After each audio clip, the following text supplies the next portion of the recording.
Assalamualaikum warahmatullahi wabarakatuh. Salam olahraga. Ya, baiklah, berjumpa lagi dengan Bapak Muhammad Husain SPD, Bapak Guru Mapel PJUK SMA Negeri 5 Bagan Sinembah. Oke, baiklah, pada pertemuan kali ini Bapak akan menyampaikan materi tentang bab 10, yaitu menganalisis bahaya penularan dan pencegahan penyakit HIV atau AIDS ya, di kelas 11. Oke, jadi sebelum Bapak menyampaikan materi, boleh dibuka buku paketnya kelas 11, yaitu tentang bab 10. Oke, baik, sambil menonton video pembelajaran Bapak, silakan sambil disimak buku paketnya. Oke, pengertian AIDS. AIDS adalah singkatan dari Acquired Immune Deficiency Syndrome, yaitu penyakit yang disebabkan oleh virus HIV atau Human Immune Deficiency Virus. Oke, jadi nama penyakitnya itu penyakit AIDS dan nama virusnya adalah virus HIV. Jadi penyakit ini bukan penyakit keturunan atau diwarisi. Penyakit ini menyerang kekebalan tubuh atau imun sistem, yaitu sistem pertahanan alami tubuh terhadap serangan organisme yang merupakan musuh. Oke, jadi yang diserang itu di tubuh kita yaitu sistem pertahanan alami dalam tubuh kita. Oke, jadi penyakit ini mengakibatkan berkurangnya kemampuan tubuh dalam memerangi infeksi. Oke, jadi penyakit ini menyerang sistem kekebalan tubuh manusia sehingga ya penyakit-penyakit mudah masuk ke dalam tubuh manusia karena sistem kekebalannya itu diserang. Jadi ya melemah dalam kekebalan tubuhnya. Oke, penyakit AIDS sampai saat ini masih menjadi ancaman terbesar bagi kesehatan di seluruh penduduk dunia. Ya, proses penularannya ya begitu cepat dan belum ada yang bisa menahan laju perkembangan penyakit ini. Oke, jadi sampai sekarang ya obat untuk penyakit AIDS ini sampai sekarang belum ditemukan. Jadi untuk pencegahannya itu belum ada. Jadi sangat berbahaya. Oke, HIV adalah virus atau jasad klinik yang sangat kecil yang menyerang sistem kekebalan tubuh manusia. Ya, bentuk HIV seperti binatang bulu babi yang di laut yang berbulu tegak dan tajam. Oke, ini Bapak tampilkan gambarnya virus HIV ya. Tidak berbeda jauh dengan virus yang sedang melanda di dunia saat ini, yaitu virus ya, corona. Nah, ini virus HIV. Tubuh manusia mempunyai sel-sel darah putih yang berfungsi untuk melawan dan membunuh bibit-bibit atau kuman-kuman penyakit yang masuk ke dalam tubuh manusia. Jadi manusia ini ya mempunyai sistem kekebalan tubuh yang alami ya, yaitu sel darah putih. Dengan demikian sel darah putih melindungi seorang dari jatuh sakit ya, karena ada sistem kekebalannya. Inilah yang disebut kekebalan tubuh manusia yang merupakan daya tahan tubuh seseorang. Oke, bagi seorang pengidap HIV atau penderita AIDS, penyakit tersebut dapat menjadi berat bahkan dapat menimbulkan kematian.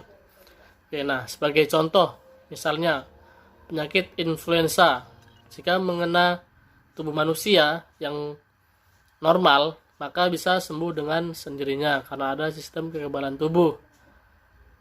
Tetapi jika manusia yang mengidap penyakit HIV terkena flu, maka akan sulit sembuh dari flu-nya. Karena apa? Sistem kekebalan tubuhnya sudah diserang oleh HIV. Jadi penyakit flu-nya itu bisa tidak hilang di dalam tubuh manusia dan bisa akan sakit berkepanjangan. Itulah bahayanya virus HIV yang menyerang kekebalan tubuh manusia. Oke, cara penularan HIV atau AIDS. Oke, penularan terjadi bila ada kontak atau percampuran dengan cairan tubuh yang mengandung HIV. Oke, jadi ada bermacam cara penularan, yaitu yang pertama hubungan seksual dengan seorang yang mengidap HIV.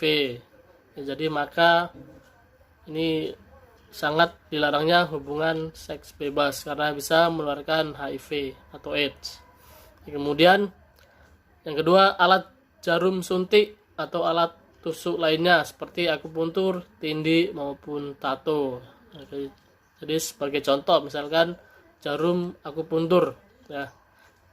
Apabila sudah digunakan oleh pengguna HIV, kemudian digunakan lagi kepada orang yang sehat, maka itu bisa menularkan virus HIV-nya karena di jarum akupunturnya itu sudah melekat penyakit atau virus HIV, jadi bisa terkena dan tertular. Kemudian yang ketiga, ibu hamil yang mengidap HIV kepada bayi yang dikandungnya. Itu tadi bermacam cara penularan virus HIV. Oke, kemudian lanjut ke gejala penularan HIV atau AIDS terjadi beberapa hari atau beberapa minggu setelah terinfeksi HIV, yaitu gejalanya ada demam, rasa lemah dan lesu, yang tidak bersemangat badannya, kemudian sendi-sendi terasa nyeri atau sakit, kemudian batuk dan nyeri tenggorokan. Itu penyakit-penyakit gejala-gejala awalnya, dan gejala-gejala ini hanya berlangsung beberapa hari atau beberapa minggu saja, lalu akan hilang dengan sendirinya. Oke, kemudian setelah gejala-gejala awal tadi hilang, itu tidak hilang karena sembuh, tapi akan berlanjut ke gejala selanjutnya, yaitu memasuki tahap di mana sudah mulai timbul gejala-gejala yang mirip dengan gejala-gejala penyakit lain, ya, seperti demam berkepanjangan, penurunan berat badan yang lebih dari 10% dalam waktu 3 hari. Jadi penurunan berat badannya itu sangat drastis. Kemudian kelemahan tubuh yang mengganggu atau menurunkan aktivitas fisik sehari-hari. Nah, jadi karena sistem kekebalan tubuhnya sudah terserang, maka bisa ya sakit berkepanjangan.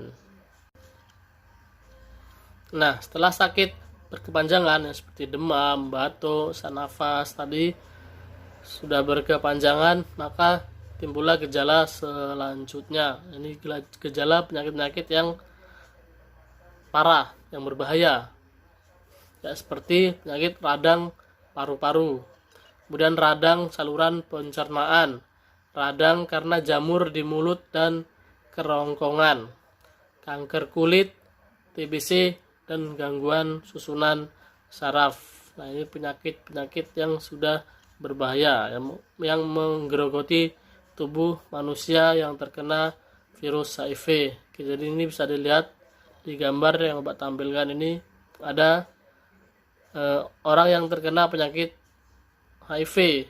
Jadi badannya kurus kering karena penyakit sudah dalam tubuhnya itu sudah banyak sekali dan berkepanjangan, ya, dan lama-lama akan menyebabkan kematian. Jadi ini penyakit yang secara perlahan bisa membunuh manusia yang terkena HIV.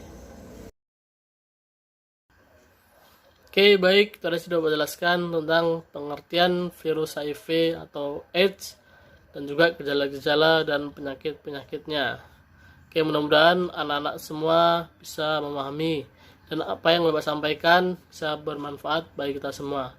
Baiklah, pada pertemuan kali ini Bapak cukupkan dan Bapak akhiri. Akhir kalam, Assalamualaikum warahmatullahi wabarakatuh. Salam olahraga, tetap semangat.